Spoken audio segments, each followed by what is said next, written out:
প্রিয় দর্শক, আসসালামু আলাইকুম। কেমন আছেন সবাই? আশা করি ভালো। এখানে তেল দিলাম, মাছ ভেজে নিচ্ছি যে ওই তেল, আর একটু দিলাম। একটু অনেক স্বাস্থ্যসম্মত হেলদি একটা রান্নার রেসিপি রান্না করব, দেখতে থাকুন। মশলা পানি ছিল একটু, এটা দিয়ে দিলাম। পেঁয়াজ ভাজা ভাজা হয়েছে, এখন মশলা দিয়ে দিব। এখানে হলুদ, মরিচ, হালকা জিরা, ধনিয়ার গুঁড়ো একটু। এই গরমের মধ্যে হালকা মশলা দিয়ে ভালো, স্বাস্থ্যসম্মত। আর দিব লবণ স্বাদ মতো, দিয়ে একটু গন্ধটা যাবে, কষিয়ে নিব, দেখতে থাকো। এখানে মশলাটা কষিয়ে নিলাম। এখন একটা আলু এই যে পাতলা পাতলা করে দিয়ে দিলাম।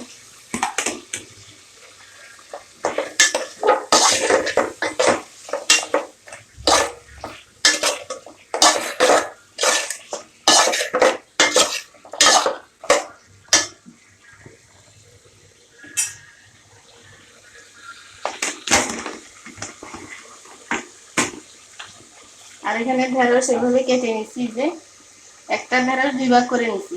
আর ছোট হলে ভাগ করে নাই, 2 ভাগ করে নাই, ছোটটা একদম ছোটগুলো এই যে এরকম করে 2 ভাগ করে নিয়ে দিবে, ধুয়ে তারপরে কেটে নিচ্ছি এভাবে।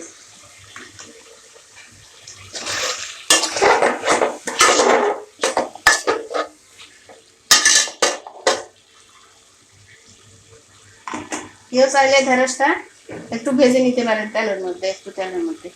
আমি ভেজে নিই নাই, কাঁচাই দিচ্ছি।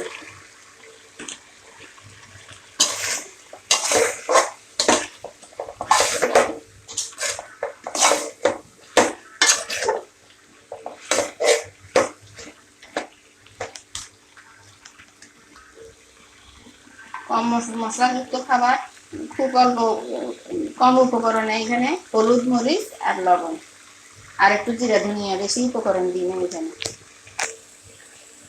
কম উপকরণে অনেক সুস্বাদু হবে, অনেক মজা হবে, হেলদি একটা রেসিপি। রান্না করে দেখতে পারেন, দেখলে রান্না করে সারা রান্না করলে খেয়ে দেখতে পারেন, অনেক ভালো লাগবে আশা করি।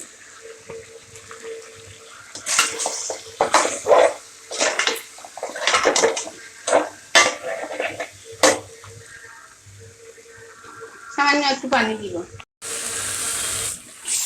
দিয়ে পড়ে যাবে, পানি একটু দিলাম।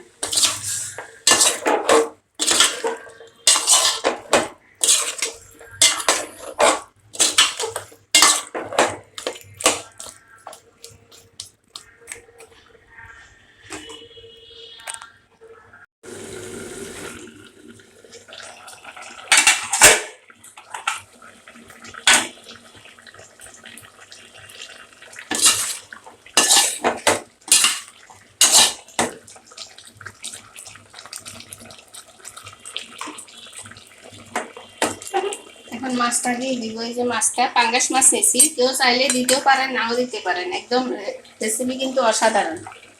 এই রান্নাটা খুবই মজার, সুস্বাদু হয়, একদম হেলদি একটা রান্না। রান্না করে খেয়ে দেখতে পারেন। আর মাছ না চাইলে নাও দিতে পারেন, মাছ ছাড়াই এমনি মজা। আর আমি দিব মাছ, এই যে কয় টুকরা, এগুলো পাঙ্গাস মাছ।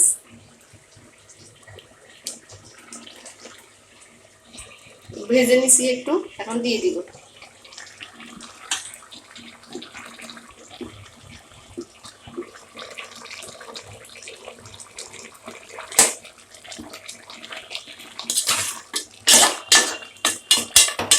খুব কম সময় হয়ে যায়, সময় বেশি লাগে না। আর একটু পানি দিয়ে দিব, জাল লাগবে না, হয়ে যাবে।